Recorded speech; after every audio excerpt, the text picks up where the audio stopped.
All right, the court will call.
Said before, Sir, you got 5 minutes to make your. Buckle up, guys. Today we are going to witness a sovereign citizen stepping into court thinking he can outsmart the system.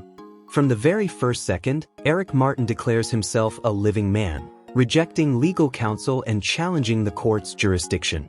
The tension escalates instantly as the judge calmly sets a 5-minute window for his arguments, forcing him to confront the reality that the courtroom doesn't bend to his theories. This clip perfectly sets the stage for a showdown between citizen and the law.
Non-circular. I didn't finish the first time.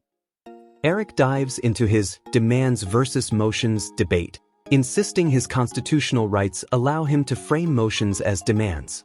He questions the legitimacy of attorneys, the court's authority, and asserts that humans cannot consent to jurisdiction. The judge remains unfazed, navigating his circular arguments while keeping control of the courtroom. Viewers see the dramatic contrast between someone convinced of sovereignty and the unyielding structure of the legal system. Well, the police, I wanted to question the police officer who wrote the ticket. I have a relevant question as to self-incrimination, move to dismiss the case based on that because he made me give, my ID. Conflict of interest is my reason. That's why I didn't mention that, but I thought you might kind of already figure that. But conflict of interest due to the lawsuit being filed. That's the grounds of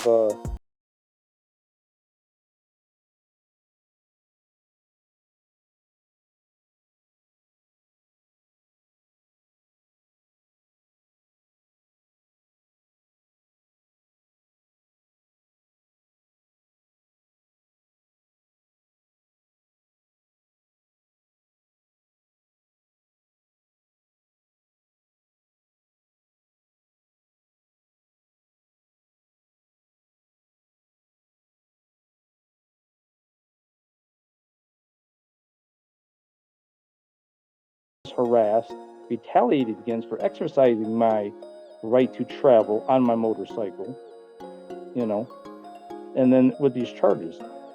Okay, so they had no evidence that I was carrying passenger property for profit, which is what's required. That's the definition of a motor vehicle under 18 USC section 31 subsection 6 and 10. That's when a motor vehicle is a motor vehicle. In contrast to the state law, I know what the state law says. The state law just says, if something's mechanically drawn, it's a motor vehicle. Well, the state statute is in violation of this federal statute. Therefore, it's unconstitutional. Okay, and therefore, the federal statute definition of motor vehicle applies here. It overrides the state statute. Under Article 6 of the U.S. Constitution, laws of the United States is supreme over state law. So therefore, I wasn't doing anything wrong. I was traveling by right on my motorcycle, as I have a right to do, without a license, without registration, without insurance. So I was all within my right under that federal statute and the U.S. Supreme Court case law that I cited already in the court that they sent back. But one of the main cases here is Packard versus Banton, U.S. Supreme Court case law. Okay, this is a little more specific than just saying people have a right to travel.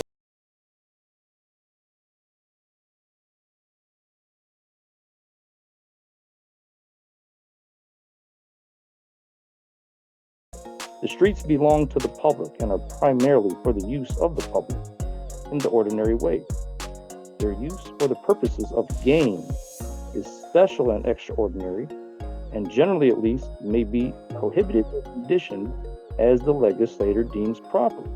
As they're saying right there, we do not need a license if we're not using the streets for profit, for gain. I wasn't doing that. The police don't have no evidence of that. So he shouldn't even pull me over, stop me, wrote a ticket, none of that. Here, Eric challenges the police, claiming self-incrimination and demanding body cam footage. He asserts his right to travel without a license, invoking federal statutes and Supreme Court precedent to back his claims.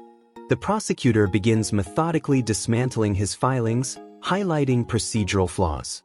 This segment is a tense collision of legal theory versus courtroom reality, showing how lofty claims are tested against procedural and statutory law.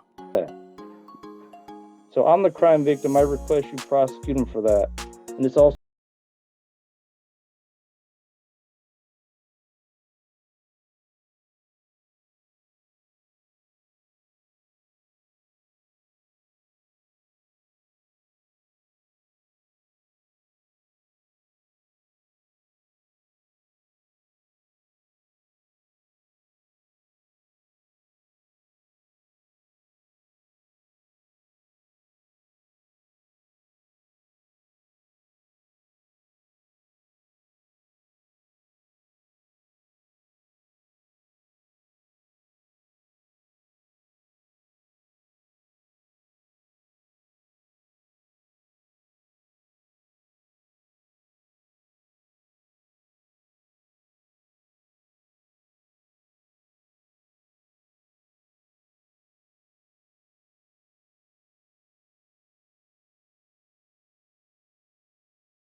complaint on Mike in the attached court letter that vaguely, unfairly stated filings does not comply with MCR 6.101 and 6.102.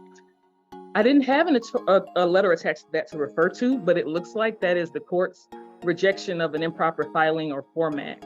I honestly have no idea who Mike is, but the people of the state of Michigan are not listed as a party in that filing, so I don't really have any response to that either. I can advise, though, that Mr. Martin mentioned earlier, and it stated here, that the reference to this criminal complaint, because a defendant refers to himself as a plaintiff and title something as a criminal complaint, it doesn't make either of those things true. So I'll direct Mr. Martin to the same court rule he actually cited in that filing, which is MCR 6.101. The prosecutor's approval or posting of security. A complaint may not be filed without a prosecutor's written approval endorsed on the complaint or attached to it, or unless security for cost is filed with the court. I just wanted to disabuse him of that notion that because he creates a criminal case, I guess in his mind and on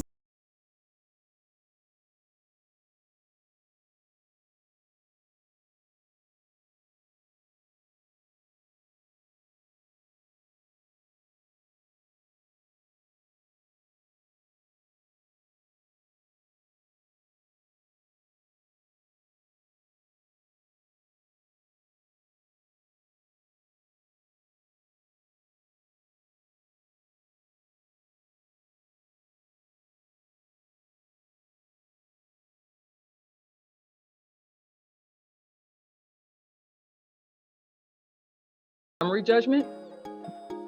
Summary disposition concerns parties to a civil action, and defendant is referring to civil procedure, not criminal procedure. There is no summary anything of that notion in criminal matters. Now, he made some references to Article 3 of the U.S. Constitution. That pertains to federal courts, appointment, tenure, Supreme Court justices, federal circuit and district judges. Those are Article 3 judges. Those are the ones nominated by the president, confirmed by the U.S. Senate. So this court is not controlled by Article 3 of the U.S. Constitution. But I think he knows that because he's citing Michigan court rules to sustain his argument for pretty much everything else. So that doesn't change here. Summary judgment is not a thing here. Default judgment. Now, that's not quite the way it works. I think he argued that because the prosecutor in court did not respond to the request to return his motorcycle for that first filing that I mentioned, that he should have a default judgment and he should automatically get what he's demanding because he didn't respond to it. Well, I'm responding right now, but that's not how it works either. Again, this is kind of a civil issue. There are cases where there are default judgments filed, but those are civil actions. We have traffic tickets that defendants fail to appear and get a default judgment. But if that were the case, I would have a default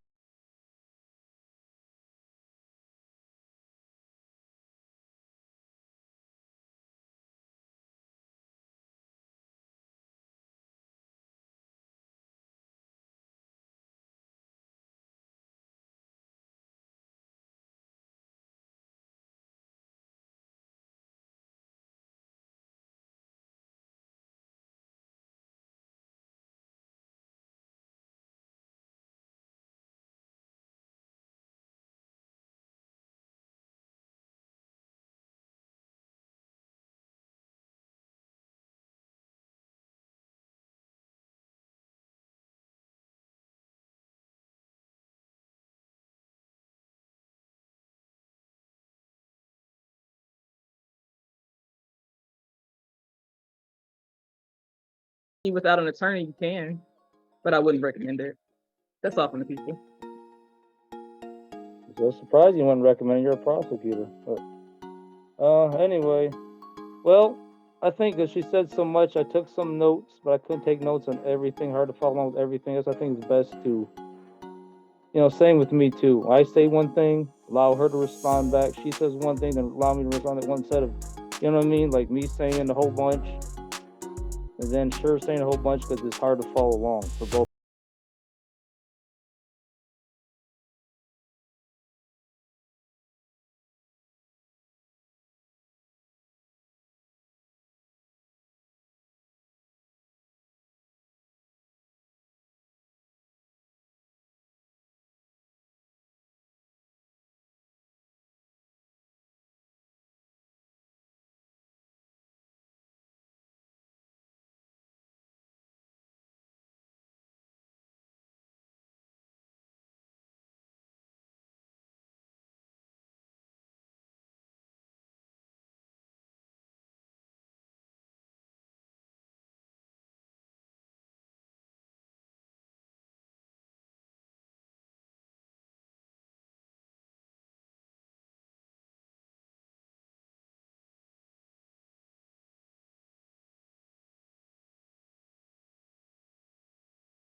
And, so there should be no doubt on that. And U.S. Supreme Court cases exist that say that Declaration of Independence is part of federal law, United States Supreme Court law, and it's the basis of the Constitution, so it's legit. That, as of the proposition that governments have no power over a human without our consent. All right, now, as to the summary judgment that she mentioned, Chapter 2 doesn't apply. That is not true, because since there's not a summary judgment in Chapter 6 of the criminal rules, then I forget exactly where it mentions that, but it's in the court rules or another law. But I remember reading it, it's been a while, that they make it clear that where there's not, where there's not a relevant or same, similar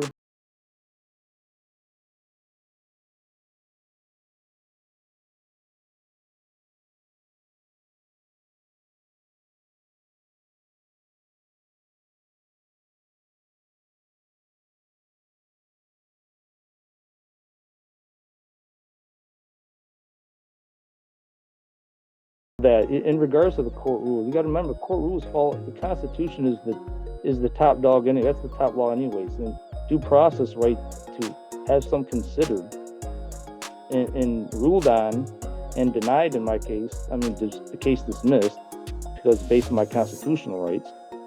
That's just something I have a right to anyways under the Constitution, regardless of court rules. Because the court rules come after the Constitution anyways, and they don't always follow the Constitution. All right, 5 minutes are up. All right.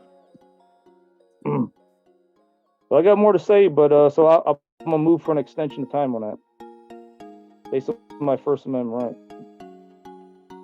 I got some more to say. Your Honor, I'm sorry, Mr. You wanted to move for an extension, so I just want to be. Are we selecting a jury next week or no? It sounds like he wants to talk more. He does want to talk more, but I'm not adjourning it for that purpose. I am done with these motions. The motion in this particular case to return the motorcycle has already been addressed through the court regarding the fact that the court doesn't do that. He also filed lawsuits against individuals. Those were also rejected by this court as improper. And there's nothing to really address about that. It's already been decided. His motion to dismiss is denied. Despite his understanding of the law, and I'm not certain which law school he went to, summary disposition does not apply to criminal cases and is denied. And same is true for default in criminal cases. That is also denied. Jurisdiction is with this court, as I've ruled before, and I will not be addressing this issue again. The motion to dismiss is denied. There was one point that he did make with respect to due process that is going to compel where we go with this. He does not get to question officers except for in a trial. However, he is entitled to discovery in this case. And he mentioned that he did not receive a copy of the video, if there is a video, or if there's body cam, he's making a demand for that. And he's entitled to have a copy of any body cam that exists in this case and a copy of any police reports that exist in this case. So those items need to be turned over to the defendant so that he can properly prepare for any trial. And trial right now. The argument over due process and discovery unfolds.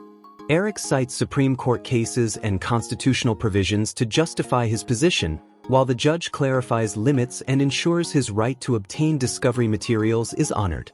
Tension peaks as viewers see him struggle to navigate complex rules, while the judge balances fairness with procedural control.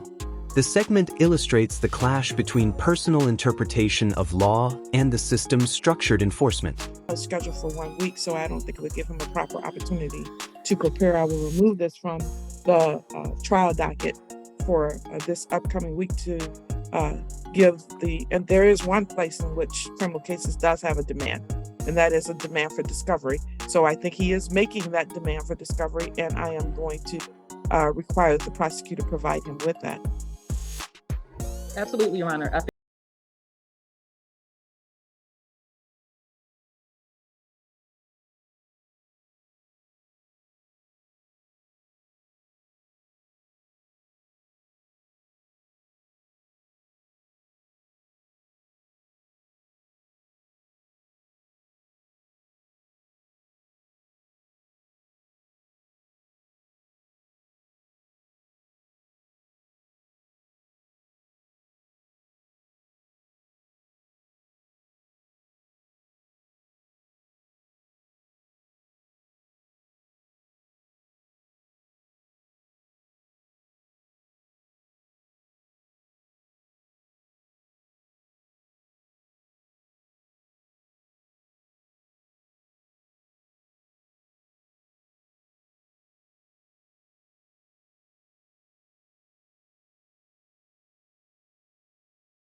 vehicle would be when someone is pulled over for not having a valid license and or a lack of insurance. I think there was also unregistered plate or registration, which is count 3 in this case.